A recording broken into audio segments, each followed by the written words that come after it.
Good day, everyone. Welcome back to my channel. And for today's lesson, we will be discussing about the lesson 4 in the entrepreneurial mind. So our topic for today is about ideation process and design thinking methodology. So if you can still remember, our lessons 1, 2, and 3 is all about knowing your values and intrinsic programs, knowing how your belief affects how you decide, especially when you want to engage in a business. So, all of those three are very important. Okay, so yun. So yung unang lesson natin, those are very important because I guess, and all of us know about this, that the battle starts in the mind. So yun. So even if you have the greatest idea, but if your mind is not yet ready or not in line with it, if your mind is not ready to be to engage in entrepreneurship, most likely kahit napakaganda ng idea mo, it will not succeed. Okay, so yun. So that is the importance of those three lessons. But for today, we will be having, ano na tayo, from this day onwards, we will be having different topics na about how to engage unti-unti. How are you going to plan or prepare in your business venture? So we will start with the ideation process and design thinking methodology. So at the end of this lesson, I hope that you would be able to understand what ideation is.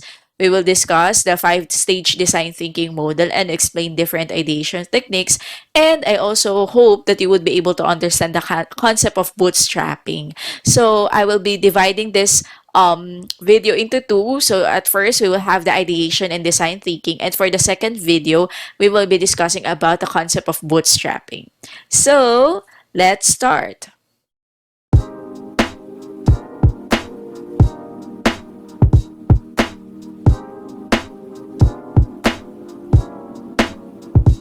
So first, let's define what ideation is. So ideation is an innovative process of generating new and viable ideas for the purpose of developing a single best solution to a particular need or problem identified. So if you can still remember, an entrepreneur sees opportunity in every problem. Okay, so in the ideation process, so and we also, if you can still remember, entrepreneurs are innovative. So yun, so yung process na ng ideation, it's from the word idea. So you will think of new and viable ideas para makasolve ng solution ng problem na nakita mo. So yun. Hence, you will see opportunities from that. Ideation, most of the time, it is combined with the idea, your idea itself, and the generation of the words of from those idea. Diba? Minsan kasi ang dami mong idea pero you cannot express it in words. So yun, but ideation itself, it is composed of an idea, of your idea and the generation of words, which can be done by individuals, so by your team, or the entire firm. Okay, so yun. So, according also another definition of ideation, it is the creative process of generating new ideas, which can be accomplished through a variety of ideation techniques. So later we will discuss different ideation techniques, such as brainstorming, prototyping, so yun. So later we will discuss what are the differences of that. If done right, ideation is what helps founders and executives of businesses determine the right problem to solve and how to solve it. So yun. So before you enter in a business, you will have to undergo in a ideation process. You have to think, ano ba yung problem or ano ba yung need na dapat kong masuplayan? Ano ba yung problem na dapat masolusyonan? Kasi, again, your business must be the problem or the solution to that problem. That is where ideation, or that is what happens in the ideation process. So, according to Tal Ben-Sar, noong 2017, he said that these are the three most important things to consider when creating a business startup. So imagine, for example, you plan to start up a business. So these are the three important things that you want to consider and you may want to answer. Ayan. Para syempre, alam mo din na etong business na to ay ipagpapatuloy mo at gagawin mo ito for the rest of your life. So yan. So number one is you have to remember your purpose in life. Okay, again, let's go back to our past lessons. You have to evaluate your values, your intrinsic programs to explore what gives you purpose. Bakit natin diniscuss yung mga values, intrinsic program, yung mga beliefs natin? Kasi it will lead you to your purpose. Now, ma'am, meron tayong season sa buhay natin na we haven't find yet our purpose. That is okay. Okay, that is really okay. There are some, I experienced venturing into different businesses kasi wala pa sa akin, hindi ko pa na-evaluate yung sarili ko. So, I will just try this one, tapos kapag nag-fail, okay, I'll try another. Medyo madadala kapag nag-fail, pero later on, you will try it again. So, yun. But, if you considered this, if you already considered these three things, medyo mapapadali na sa'yo kung ano bang idea or ano bang business yung gusto mong i-venture out. So, yun. So, your purpose in life is what gives you meaning. Ayan, you can ask yourself, what provides you with a sense of purpose? Ano yung kapag ginagawa mo yun? Feeling mo, wag mo munang isipin yung pera kahit hindi ka binabayaran. Pero kapag ginagawa mo yun, you're enjoying yourself at tingin mo, you're living your life to the fullest. So yun, so kapag ka ganon, ibig sabihin, that could lead you to your purpose. Evaluate yourself. This way, when you evaluate yourself, you will be able to pursue things that will bring you future success. I can still remember, I love teaching. So yun, so when I was a kid, kahit yung mga kalaro ko, ayan, nagti-teacher-teacheran kami, I am the teacher. So yun, but again, ayoko nang maging, I don't know, but as time goes by, when I was in high school, parang ayoko mag-teacher. So I really want to be an accountant that time. So yun, so, but in our church, I am teaching. Kahit saan ako pumunta, feeling ko when I talk to my friends, I love to share what I've learned. Kahit mga simple lang yan na kung ano yung natutunan ko or nabasa ko. But, so yun. So, I think my purpose in life is to really teach. So yun. And then, after I graduated, so I explored many jobs. Some of the job that I have handled before involves teaching also. So yun, up until right now, so yun, so I am teaching. So yun, and I want my YouTube channel to be informative. So yun, so maybe for me that is my purpose in life. So yun, so when you know your purpose in life, you will be able to pursue things that most likely will bring you future success. I remember, last na ito, one of my favorite speakers, one of my favorite speaker once said that this is not verbatim, but he said that find something that you really love to do, even if it's not for money. Okay, so do not think sa compensation, do not think kung babayaran ka ba, ano yung kikitain mo pag ginawa mo yan. So do not think about it. Basta kung ano lang yung love mo talagang gawin.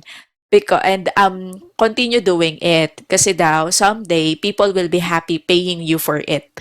So yun, people will be happy paying you for it. So that is why, and that is really, I've learned about it, I think, when I was 13 or 14 years old. And I really remember that until now. So kasi, that led me to my purpose in life. So yun. So second one is, what activities do you enjoy? Being inspired to do things that give you enjoyment would trigger your motivation to push through. Okay, what are the things that provide you with positive feelings? Yung kapag ginagawa mo yon, you feel happy. Ayan, Mark Anthony once said, if you love what you do, you will never work a day in your life. 'Di ba? Hindi kayong magtatrabaho lang kasi you love what you're doing. Being inspired to do things that give you enjoyment would trigger your motivation to push through. Okay? So, and last one, evaluate yourself. What are your strengths? Why? Aligning your strength to your purpose and the things that give you enjoyment would lead you to success. Okay? Um, ano ba yung magaling ka or ano ba yung tingin mo na strength mo? Ano yung tingin mo na um, uh, kapag ginagawa mo yon, you are exerting your full potential or nadidiscover pa yung mga hidden potential mo. So, yun. So, that is your strength. Your goal is to create a new and useful idea that is meaningful for you as it is rooted in your purpose in life. Okay, you'll go back to your purpose in life, the things that that give you enjoyment, and it is aligned with your strength. When you consider these three important things in a startup endeavor, it would boost your resilience. Kasi kahit na mag-fail in the first try, second try, you know for yourself, you will be resilient kasi alam mo, this is you love this, you love what you are doing. And it will bring you fresh ideas for your startups. Okay? So, yun. So, just write or type on the comment section if you already know your purpose in life, you can share it to us, or what are the activities that you enjoy, or what are your strengths. Okay, I know may strengths ka, di ba, and meron ka rin namang weaknesses, but for now you focus first on what are your strengths kasi ikaw yung mag-start up ng business na yan. And if you have your weaknesses na halimbawa ay ma'am kasi kaya ayoko talaga mag-business kasi ayoko talaga magbenta. If that is your weakness, you can hire someone to sell your product. Okay, you just have to focus first on your strengths. Okay, so just have to focus first on your purpose, ano yung mga activities na ina-enjoy mo, and your strengths na or skills na mayroon ka. Okay, so feel free to share it on the comment section. So now, when we identify the problems and that we need to or we want to provide solution, and finding opportunities from those problems can provide us with a space. So it will give us a space where we can start with the ideation process. Ang tawag doon, development zone. Okay, technically, development zone is a gap between where you are now and where you will be headed. So that is the development zone.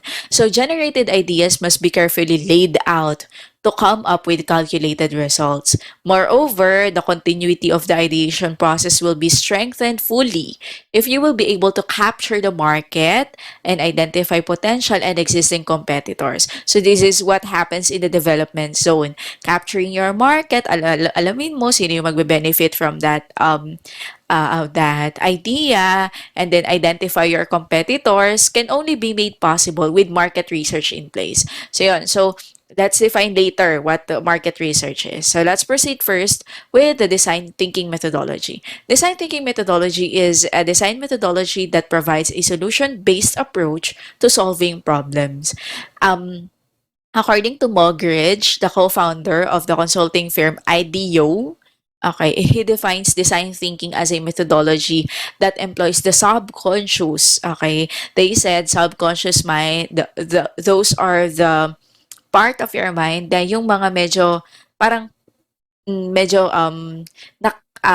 hindi ka aware na nasa mind mo pala. So yun. And yung conscious mind, so alam naman natin so what's a part of our mind that we are thinking right now. So yun. Sabi niya, it is a combination of your subconscious and conscious mind, subjective thinking as well as the objective thinking, implied knowledge as well as explicit knowledge, and it is really centered on learning by doing approach. Learning by doing. Okay, so that is design thinking. They also said that design thinking methodology is a user-centered. Ma'am, ano po yung user-centered? Why do they say that it is user-centered? Because it places the user's views and opinion at the core of the product design by doing the living like the customer concept. So for instance, halimbawa, si Mr. A is a hotel owner. Okay, so he is the CEO and he wants to get the idea on how a guest perceived what makes up a cozy hotel. So for example, yon. So for the tourism students out there or HRM or HM students. So for example, there's one CEO and then ang gusto niyang magkaroon ng idea how to get or how to ano yung experience sa isang cozy hotel. So yun. So anong ginawa niya? So nag-check-in siya. It could be sa hotel niya or sa ibang hotel to experience being a guest. Okay, so that is being user-centered.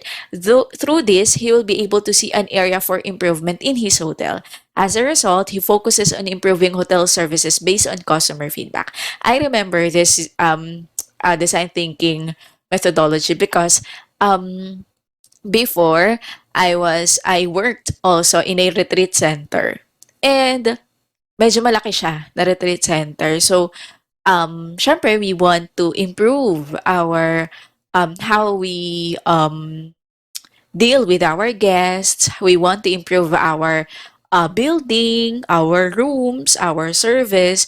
So my boss said, so yun, so mismong boss ko, he said to me, if because para kaming hotel eh. So yun, so he said, why not try to check in into different hotels, try mo yung mga 2-star, 3-star, 4-star hanggang 5-star, and then try to compare their services. So, and there, you will, minsan kasi kapag, halimbawa, first time mo nag-hotel, tapos nasa 3-star hotel ka, syempre, maganda na yun for you kasi first time mo nag-hotel eh.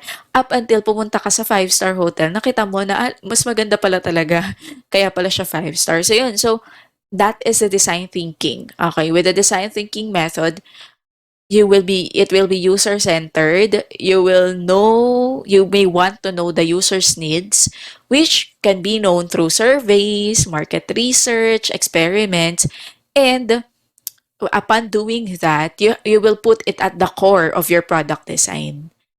Kapag gusto mong mag-render halimbawa ng magandang service, so ikaw muna yung maka-experience ng magandang service para may standard ka.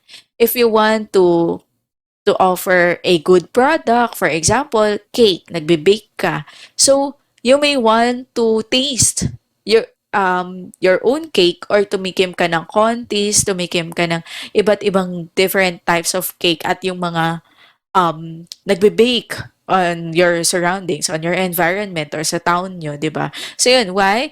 Because through doing that, you are getting ideas. Okay, you are getting ideas and you are going to put that at the core of your product design. So, yan. So now let's discuss what market research is. So market research is the process of collecting, analyzing, and interpreting data to come up with recommendation about problems or opportunities involving your target market, competitors also, and the industry where your business operates, or your planned business. Ano yung industry ng planned business mo. So, in your case, so since if there are computer engineering students out there na nakikinig, so yun, so your kumbaga parang ang industry ninyo would be sa IT na. So yun, so information technology, it could be about software development, so yun. So um doon kayo iikot. Doon ang market research nyo. The result of any marketing research effort is essential para mapagpatuloy yung ideation process na ang end goal is to create something new to the society. So, yun. So, sabi nga ni Yves Saint Laurent, he said that marketing is giving people things they never knew they wanted. Ang galing nun.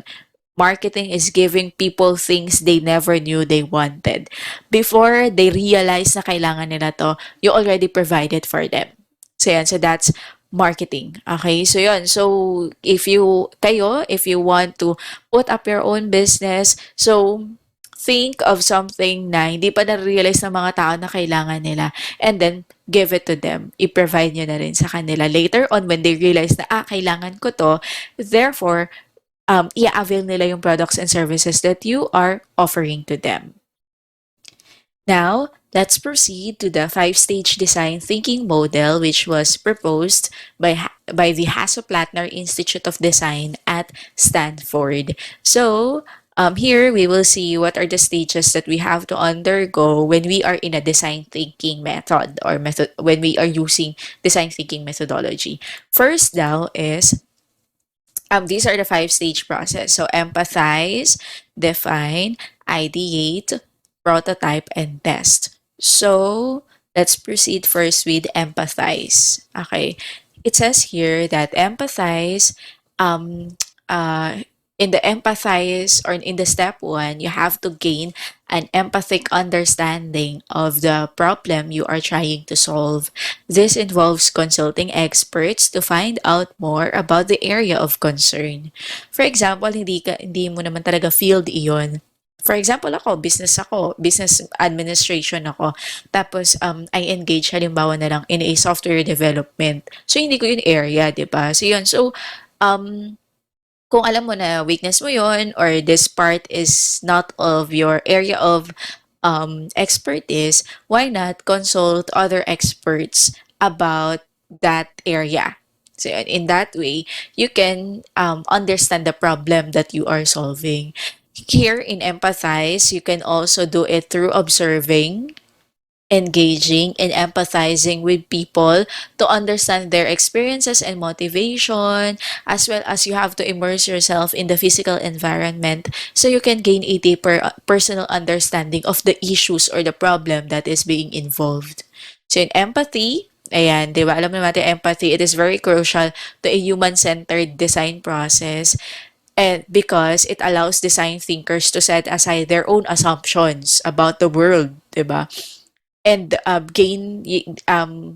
kumbaga parang yung business kasi it will not just revolve around you. Pwedeng etong particular product na to, gusto mo to, pero yung ibang tao hindi. Na gets? So yun, so when you empathize, you are putting yourself in their shoes. And in the empathize stage, depending on time constraints, sometimes a substantial amount of information is gathered at this stage to use during the next stage. Okay, later we will discuss. And develop the best possible understanding of users, yung needs nila, and the problems that underlie the development of that particular products and their and services that you want to provide. So that's empathize stage. Okay, so again, you have to put yourself in others' shoes, in your customer's shoes. You have to know what are the needs of other people, not just your need.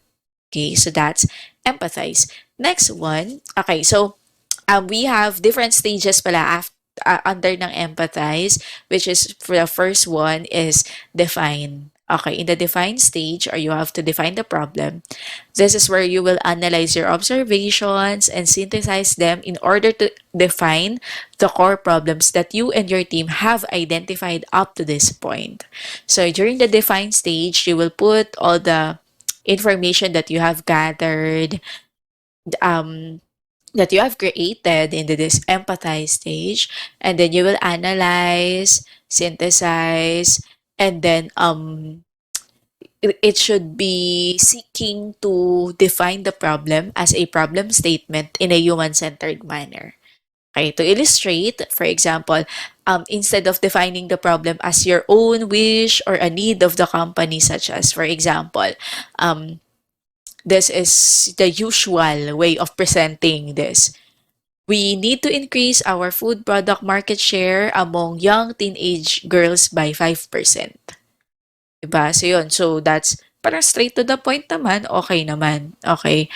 But this is much better way to present it. Diba? It could be like this. Teenage girls need to eat nutritious food in order to thrive, be healthy, and grow. Again, instead of focusing on your company, we have to increase our market share by this one, 'di ba? You focus your statement, or you focus your idea on your client. Why? Kasi sila naman din talaga ang dahilan kung bakit nag-i-stay yung business mo. So yun. So again, in the ideation process and the design thinking process, it's usually involves um not just the idea, but the words, the proper words for that. Okay. So in the define stage will help the designers in your team gather ideas, establish the features, the functions, and other elements that will solve the problem, or allow the users to resolve their own issues on themselves with the minimum of difficulty. Kasi kaya nga nila tatangkilikin yung product and services that you have. So yan. So that's the define stage. Next one, when you define the problem, you have to ideate. What is ideate? So ideation. Designers are ready to start generating ideas. You've grown to understand your users and their needs in the empathize stage, and you've analyzed and synthesized your observation in the define stage. Now, you will end up with a human-centered problem statement. Ito yung sinabi ko kanina. With a solid background, you and your teammates or team members can start to think outside of the box. Okay, think outside the box to identify new solutions to the problem statement you have created, and you can start looking for alternative ways of viewing the problem. Okay? These are some of the ideation techniques that we can do to generate more ideas in your team. Okay, first one, ito yung palagi natin ginagawa, brainstorming. Okay, what is this? You build good ideas from each other's wild ideas. For example, si person A, ayan, si staff A, may sinabi siya, and then i-brainstorm nyo yun, and then pa-improve nyo yung naisip niya, and then brainstorm ulit, like that. Okay, so yun. So that's brainstorming. Second one is brain dumping. Ayan. So, yun. So what is brain dumping, ma'am? This is like brainstorming, but you will do it individually. Sa brainstorming kasi, batuhan kayo eh. So, yun. And then, um, papayabungin nyo yung idea na yun. In brain dumping, you will just do it individually. So, isa-isa. Brainwriting naman, like brainstorming also, but everyone writes down and passes ideas for others to add to before discussing this. Okay, so for example, si staff A, so he will write, so and then pass it to others, and then those the other, for example, department or other individual in the team can improve those ideas, and so on and so forth. So that's brainwriting. Okay, brainstorming is siguro you will just speak it aloud, and then you will brainstorm about it. How about brainwalking, ma'am? Napakadami naman itong puro brain, di ba? And so brainwalking naman, it is like brainwriting. But members walk about the room, adding to others' ideas. Okay, so yan. So you can do this on your for example, you want to conduct an activity, may mga seminars na brainwalking yung ginagawa. Like for example, there are many tables, tapos one person will switch to another table to add or to give idea to other people on that particular table. So yan. So that is also an ideation technique. Ang tawag doon, brainwalking. Next ideation technique that you can do to generate more ideas is the worst possible idea. Ma'am, ano po ito, di ba? You can take an inverted brainstorming approach. So, sa brainstorming kasi, so what is your idea, tas ipupuhol mo, di ba? So, yun. So, here, babalik na rin mo. So, ano yung pinakapangit? Ayan. Ano yung pinaka tingin nila na worst or bad idea, and then you can talk about that. So yun. And upon knowing the bad ideas, you can do the other way or you can provide solutions from that. Diba? Next is challenging assumptions. Challenging assumptions is you overturn established beliefs about problems, revealing fresh perspectives. So kung, di ba, parang ang norm is, halimbawa, there is a particular problem, tapos, kumbaga parang ang norm is ganito yung solution for that. Pero ang challenging assumptions is you will think outside the box. So you will establish different beliefs. Baka we can see this side, 'di ba? For example, halimbawa na lang, with respect to our different religion, 'di ba, or denominations where you are in. For example, baka sa Christian perspective ganito, baka sa perspective ng mga INC ganito, baka sa perspective ng yung ganon. So you have makakakuha ka ng different perspective, and from that you can provide solution, or you can generate more ideas. Next is mind mapping. So ma'am, what is mind mapping? So you use this graphical technique to connect ideas to problems, major and minor qualities. So here you will provide different yung mga sa business we call it business maps. You will may mga drawings, mga circle, ganyan, tas may mga arrow, gano'n, which shows interconnection between those different idea. So, yun. So, you can do mind mapping also. Next is sketching or sketch storming. Wow, may ganito pala, ma'am. So, yun, what is this? You use rough sketches or diagrams to express ideas or potential solutions and explore the design space. So, in sketching, so you will have, eto din, katulad nung kanina, here you will do different diagrams na. So, yun, so you will, and then, para makita mo what are the, ganun din, parang medyo hawig din sa ating mind mapping. Here, ipuput mo na siya into paper. So yun, and then you will provide solution using those different diagrams. Next is storyboarding. You develop a visual problem design solution-related story to illustrate a situation's dynamics. Usually sa storyboarding, we do this in systems thinking. Ayan, so makita mo din yung pagkakasunod-sunod, what might happen after this one, what will happen after this, yun. If this will happen, what will we do next, ganun siya. So that's another tip or technique to generate more ideas. And next one is scamper. Ma'am, what is scamper? We question problems through action verbs. Scamper stands for substitute, combine, adapt, modify, put to another use, eliminate, reverse to produce solutions. Okay, so what are the substitute for that?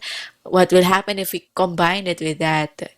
O what can we do to para mag-adapt ito sa dito? What can we do to modify this? And so on and so forth. So that is scamper technique.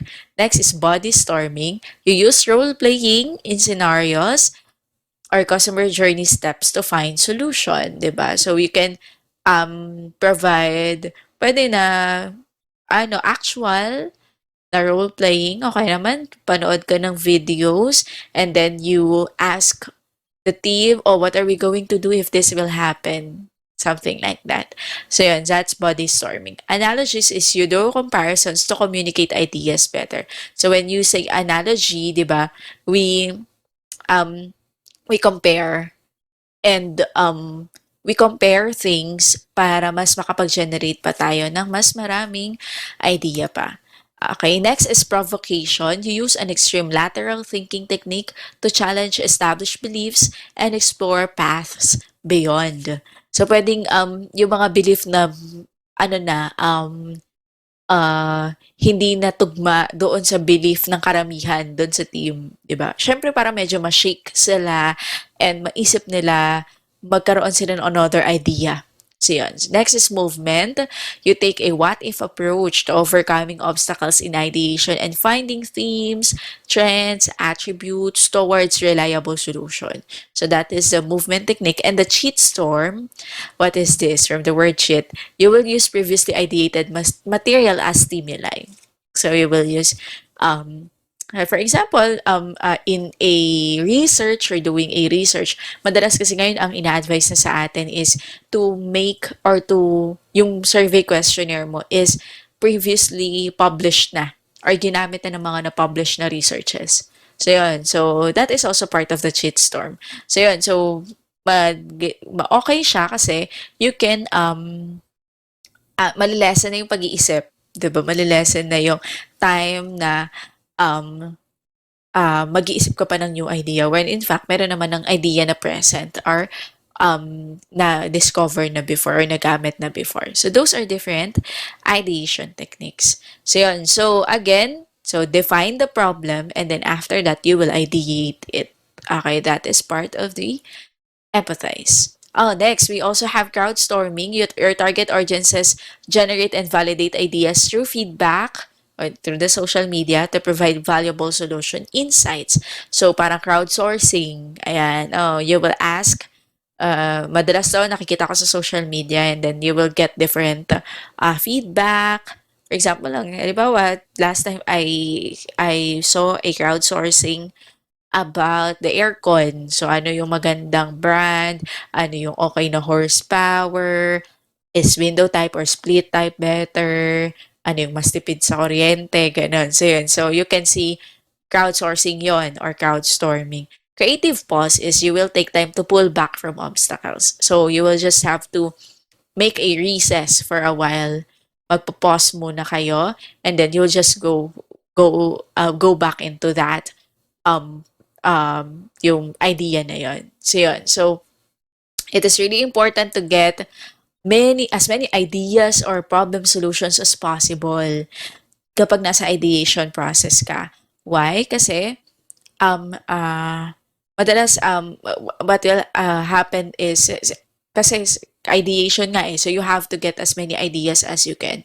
And then you will just choose between among those ideas. So yun, madalas you can pick some ideation techniques doon na sa end ng ideation phase para matulungan ka to investigate, to test your ideas, and you find the best way to either solve a problem or provide the elements required to circumvent it. So yun, so that's the help of these different ideation techniques. Next stage is the prototype. So we are now in our fourth stage, which is a prototype. So prototype is it may be shared and tested within the team, in the other departments in your company, or on a small group of people outside the team. Better nga kung try nyo muna within the team, tapos ipatry nyo sa ibang department, tapos tsaka nyo ipatry sa ibang tao. So yun, so that is the prototype. So yun, so the design team will now produce a number of inexpensive, scaled down versions of the product or specific features found within the product. So they can investigate the problem solutions generated in the previous stage. So for example, you will develop a software. So gamitin nyo muna kayo na gumawa niyan, gamitin nyo muna. Then after that, pagamit nyo sa ibang group or sa kaklase nyo. Then after that, pagamit nyo sa ibang mga wala ng idea or sa software development. So yun. So papagamit mo lang yun talaga sa kanila. So that's prototyping. Experimental phase itong prototyping. And our aim is to identify the best possible solution for each of the problems that you have identified mula doon sa 3 stages. Ano yun? The first one is our wait. So yun, our first one is you empathize, define the problem, and then ideate. And then after that, you have to prototype it.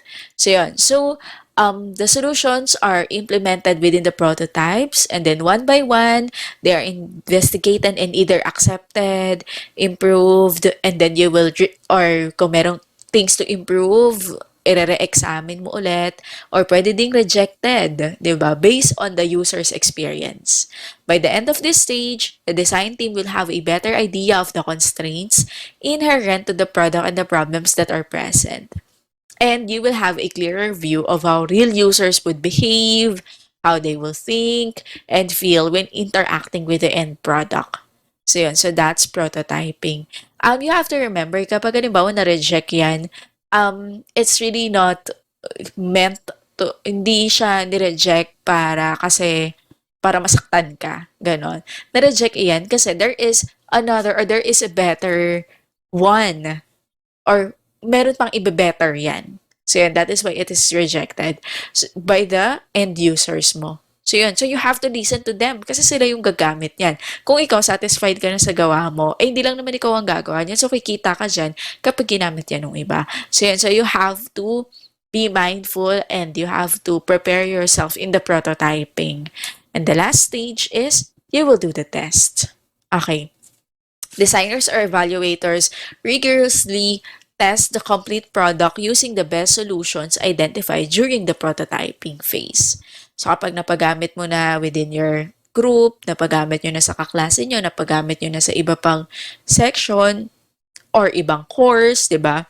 The final stage is the iterative process wherein yung mga generated results during the testing phase or the prototyping phase mo.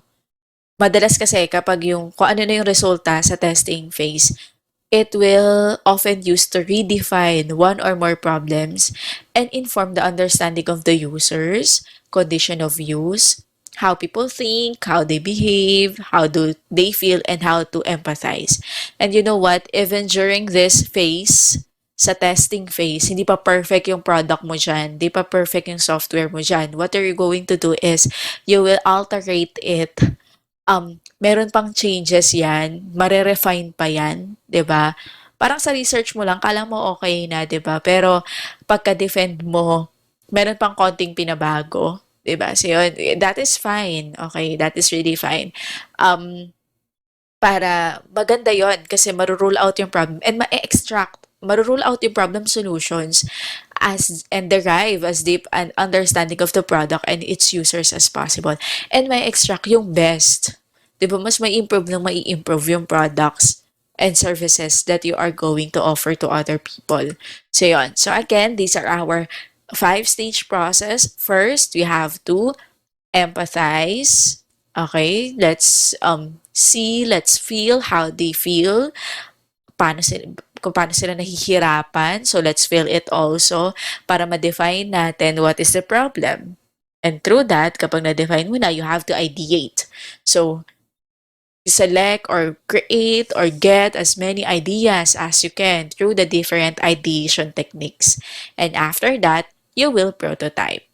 So yun. So after prototyping, during prototyping, you can go back to ideation process. Okay, hindi naman yan pagkatapos dito hindi ka na babalik dyan. You can go back to that kasi nagpe-prototype ka pa lang so you need to generate more ideas. So yun, so and then test it.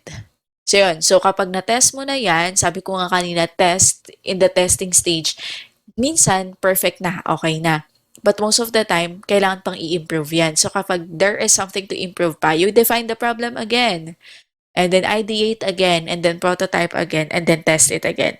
So, and through that, you can squeeze or you can create a new or a valuable idea or valuable products and service to your market or to your client. So yeah, so those are the five-stage process.